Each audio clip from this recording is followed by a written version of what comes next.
ready for a deep dive into a real psychological thriller. Oh, yeah. Count me in. I love when a book really gets under your skin. Then you're in for a treat. We're digging into His and Hers by Alice Feeney. I've heard it's got twists and turns you won't see coming. Absolutely. And we're not just going to skim the surface here. We're going beyond the whodunit to figure out what makes this story so captivating. The structure itself is fascinating, isn't it?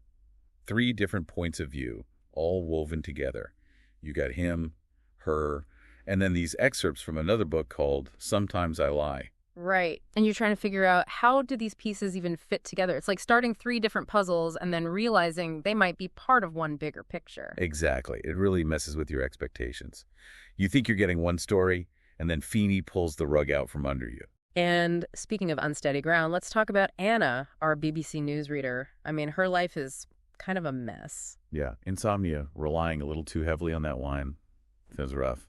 And then there's the whole marriage falling apart after a huge loss. Not exactly a walk in the park. She is like a textbook, unreliable narrator. Yeah. We're stuck in her head, experiencing her anxieties, trying to piece together her memories. But can we trust any of it? That's the question, isn't it? And then there's him, Jack, the ex-husband, who also happens to be a detective investigating murders that have eerie connections to Anna's past. Oh, yeah. Talk about avoiding eye contact at the grocery store. Right. But it gets even more complicated because these murders are happening in Blackdown, the seemingly charming English village where Anna grew up. And that setting is important. It's like Feeney uses Blackdown as a reflection of what's happening inside the characters' heads. Absolutely. It's not just a backdrop. It's practically a character itself. You get this feeling of claustrophobia, almost like the village is closing in on them. The constant rain, the fog, even the way she describes the houses. It all feels heavy, oppressive, almost sinister. Like the village itself is holding its breath, waiting for something bad to happen. And to top it off, we've got those excerpts from Sometimes I Lie, the woman in a coma trying to tell the difference between dreams and reality. How does that fit into this whole twisted story? That's what's so clever about how Feeney structures the book. It's a slow burn, but those excerpts start to feel less like a separate story and more like a reflection of what's going on in Blackdown. It's subtle but really effective. Right, like they're somehow connected, but you can't quite put your finger on how. And both stories deal with those themes of memory, perception, how we distinguish truth from lies. It makes you question everything you read. So, to recap, we've got unreliable narrators, a creepy village with secrets, a murder investigation stirring up the past, and did I mention the victims are all connected to Anna? Oh, yeah. And the clues the killer leaves behind. Not your average calling card. Definitely more unsettling than finding a spider in your teacup. That's one way to put it. It's like they say, you can't outrun your past. Especially not in a place like Blackdown, where the past seems to linger around every corner. Right, like it's seeped into the very walls. And we find out that Anna, Jack, Rachel, and some of the others, they all went to school together at St. Hilary's. And those high school years. Let's just say they weren't all sunshine and roses. Feeney slowly reveals this whole tangled web of relationships. Betrayals, a shared trauma that still connects them all these years later. It's giving me the Breakfast Club gone very wrong vibes. Right. Except instead of detention, they're dealing with a murder investigation. And speaking of skeletons in the closet, those Sometimes I Lie chapters, things take a dark turn. Oh yeah, the woman in the coma, she starts revealing these unsettling details about her past. It's like those chapters aren't just a side story. They start to feel more and more connected to what's happening in Blackdown. Like they're two sides of the same coin. Exactly. And you see these parallels between Anna and the woman in the coma, both trapped, both struggling with memories that might not be entirely true. It's like watching 2 trains headed for a collision and you just can't look away. And the tension, every time you think you've got things figured out, Feeney throws a new curveball. It's so well done how she builds that suspense. It's not about big over-the-top twists, but these smaller details, those little things that make you go, wait a minute, like that photo of the 5 girls from St. Hilary's. At first, it's just a picture, right? Yeah. But as the story unfolds, it becomes something much more ominous. Right, like the killer is leaving a message. And then there's Anna's mother. She seems like a pretty minor character at first, but...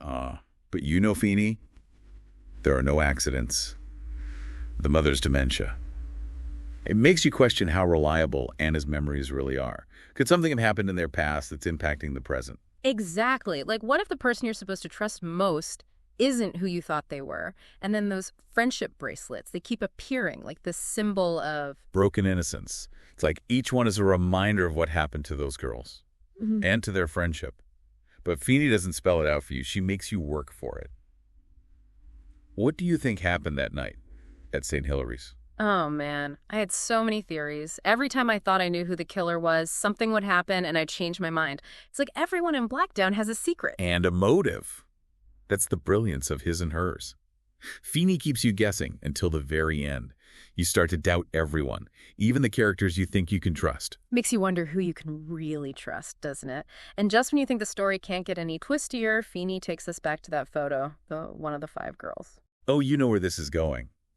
It's not just a photo anymore. Yeah. It's like she's turned it into like a scorecard, a morbid one. Exactly. Each victim crossed off, one by one. Someone is sending a message, Yeah. making sure those left know they're not safe. It's chilling how she takes something as simple as a photo and makes it so sinister. Chilling is an understatement. And as if things weren't bad enough for Anna, the pressure starts to get to her. She's gone from reporting on these murders to being right in the middle of them. It's like her worst nightmare coming true. And Feeney really makes you feel it. That sense of claustrophobia, that paranoia, like you can't trust anyone, not even yourself. Especially not yourself, right? Because then there's that bombshell about her mother. What if her dementia runs deeper than anyone realized? What if she's hiding something about Anna's past? There it is again, that unreliable narrator. But this time, it's not just Anna questioning her own memories. It makes us question everything. Yeah. Everything we thought we knew about her family, about her childhood. Like the foundation of her life is crumbling beneath her. And that ending, whoa, I'm still trying to wrap my head around it. Without spoiling anything for our listener, Feeney absolutely delivers. The way everything comes together, Yeah. it's shocking, but in a way that feels inevitable. Like all those little clues suddenly make sense. You want to go back and reread it with fresh eyes, don't you? Knowing what you know now. Exactly. That's what I love about her books. They stay with you long after you finish them. His and Hers makes you think about the nature of truth, the power of memory, how the path can reach out and grab you when you least expect it. So there you have it.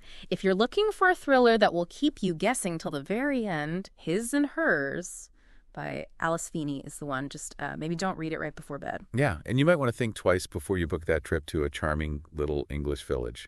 Sometimes those picture-perfect places, they hold the darkest secrets of all.